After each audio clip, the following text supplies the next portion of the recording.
J'ai un petit doute sur le fait de vous avoir déjà montré dans le détail comment je reprenais mes versions de latin. Alors ça c'est la correction qu'on a fait en cours, donc vous voyez bien que c'est absolument illisible. Ça c'est le corrigé de la prof, ça c'est la copie que je lui ai rendue, ça c'est mon code couleur. Donc là je suis en train de reporter ce code couleur sur toute la version que j'ai recopiée sur ce cahier. Et en rouge je suis en train de mettre des points de grammaire et de vocabulaire importants.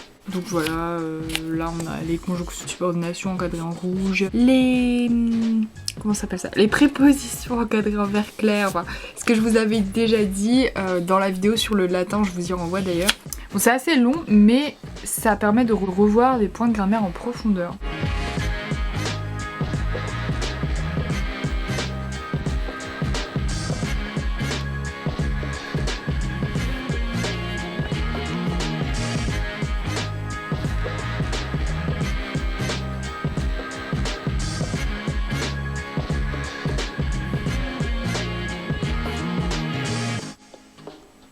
Regardez-moi ça si c'est pas beau.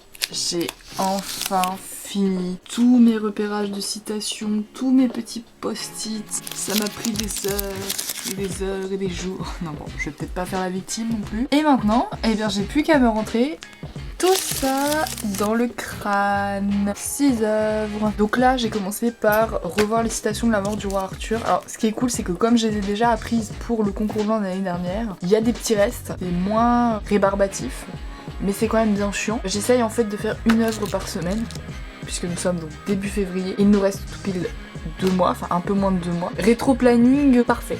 Parfait, mais je sais même pas si je vais réussir à le tenir. On entre vraiment dans la dernière ligne droite du concours. Enfin, pas la dernière, mais l'avant-dernière on va dire, c'est-à-dire la période de grosse révision, les 2 mois avant, de révision de fond on va dire, c'est-à-dire de reprendre tout ce qu'on a déjà appris. Je suis pas non plus entièrement satisfaite de tout ce que j'apprends et de la manière dont je le fais. Ah oui aussi, je m'enregistre en train de lire les citations, alors je sais pas quand est-ce que je vais les écouter. Je pensais peut-être faire une espèce d'ASMR, écouter ça avant de m'endormir le soir, mais je sais même pas si je vais en avoir la foi. En tout cas, le fait de les enregistrer, ça me les fera revoir au moins une fois, donc voilà. J'ai déjà enregistré Baudelaire et La mort du roi Arthur, il m'en reste donc 4 à faire.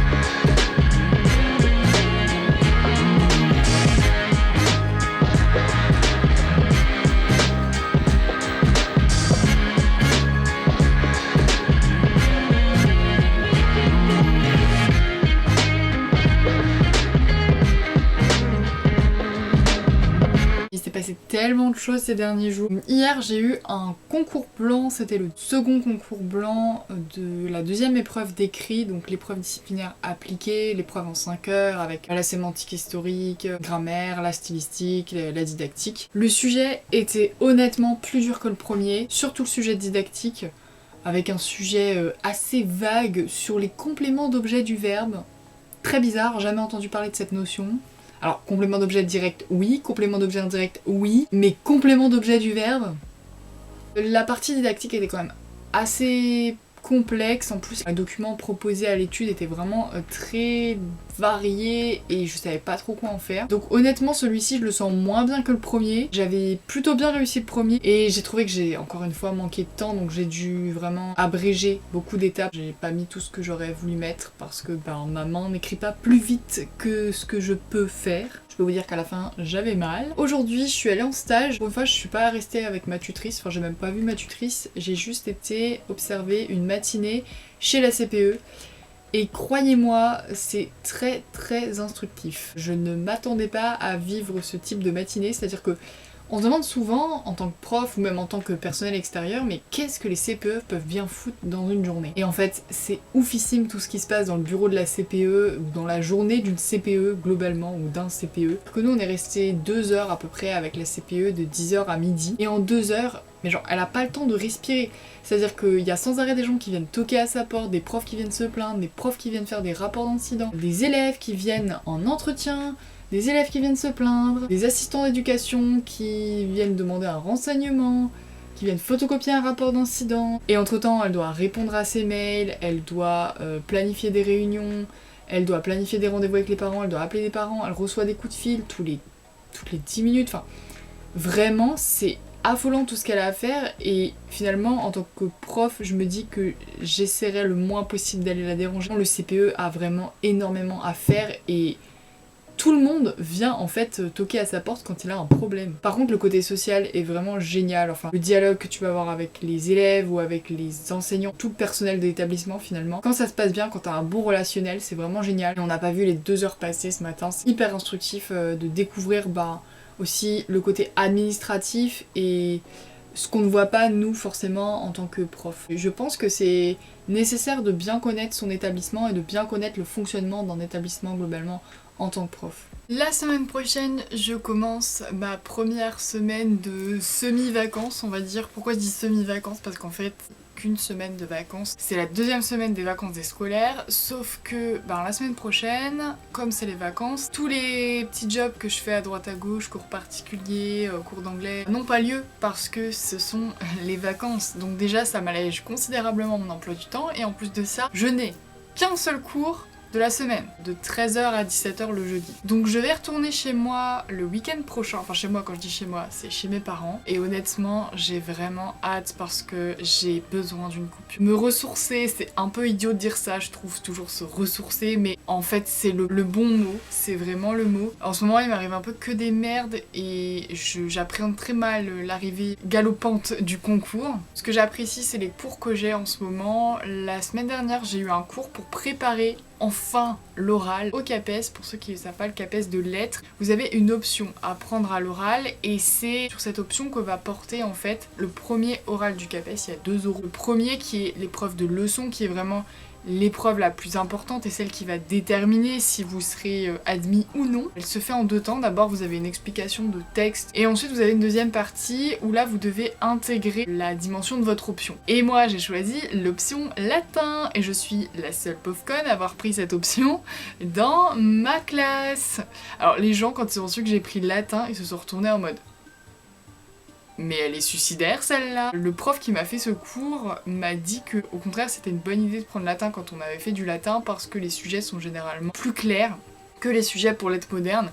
Donc en grande majorité les gens de ma classe ont pris lettres modernes, mais il y avait aussi d'autres options sympas que je pense j'aurais prises si j'avais pas eu latin, du genre cinéma ou théâtre. Il y a aussi FLE, donc enseigner le français à des élèves allophones. Et puis il y avait cette fameuse option latin. Pourquoi j'ai pris cette option latin? Je commence à vous en parler. Cette année j'ai pris la décision, vraiment je veux aussi enseigner le latin au collège et au lycée, donc je compte passer la certification latin pour lettres modernes à l'issue de mes études. Donc c'est pour moi hyper important de prendre cette option latin à l'oral. J'avoue qu'au début je me suis posé beaucoup de questions, je me suis dit est-ce que ton niveau de latin va être suffisant? Est-ce que tu vas réussir à récupérer des cours? Est-ce que tu vas réussir à te remettre dedans? Et en fin de compte, je me rends compte que je fais toujours du latin, que j'adore toujours ça. En plus en stage j'ai une tutrice qui est professeure de latin, donc ça me donne vraiment envie de me donner les moyens pour réussir cette épreuve. C'est une épreuve assez complexe parce qu'elle mêle de la traduction, il va falloir que je traduise un petit peu, avec de l'explication de texte et avec une proposition didactique. J'avoue que cette épreuve me fait grave flipper parce que clairement échouer à l'ENS à cause de l'oral. J'ai vraiment pas envie que ça se reproduise avec le CAPES, c'est pour ça que là je suis vraiment tendue. Maintenant que j'ai les tenants et les aboutissants de cette épreuve, je vais pouvoir m'entraîner à fond jusqu'aux oraux si je suis admissible. Plus de temps pour vous reposer et c'est essentiel parce qu'en fait les oraux ce sont des épreuves qui prennent encore plus d'énergie. Cette énergie là, il faut la trouver quelque part, il faut la puiser quelque part. Donc, dans les oraux. Arrivent les oraux fin juin, généralement, ou courant juin. Pendant les concours écrits comme pendant les concours oraux, il faut cesser. J'ai une petite semaine de vacances où je suis chez mes parents là, j'ai 2-3 jours où j'ai trop rien de prévu et du coup je me suis dit que j'allais en profiter pour ranger. Regardez-moi ça. Alors attendez, il faut que je me recule là pour qu'on prenne un peu conscience du truc. Non, il faut que je me recule vraiment. Voilà. Ça c'est actuellement ma bibliothèque de chez mes parents. J'ai encore la moitié de ça dans mon appart. Bon c'est surtout des manuels, mais là on a vraiment toutes mes BD, tous mes gros livres d'histoire et compagnie, toutes mes revues auxquelles j'étais abonnée quand j'étais petite, j'adorais. Les Dico, là c'est tous les romans, là c'est tous les magazines, genre les magazines People, j'en raffole. Là c'est tous les poches, les livres de poche, les formats poche. Et au-dessus on a une radio et tout ce qui est multimédia, j'ai envie de dire. Des vieilles cassettes de musique que je mets dans ma radio, mon coffret Game of Thrones, le sacro-saint, quelques DVD et puis tous mes jeux de DS. Oui parce que je joue encore à la Nintendo DS à 22 ans. Oui, il n'y a pas d'âge. Bon bah me voilà déjà rentrée et les vacances sont déjà terminées. La semaine prochaine ça va redémarrer dardard.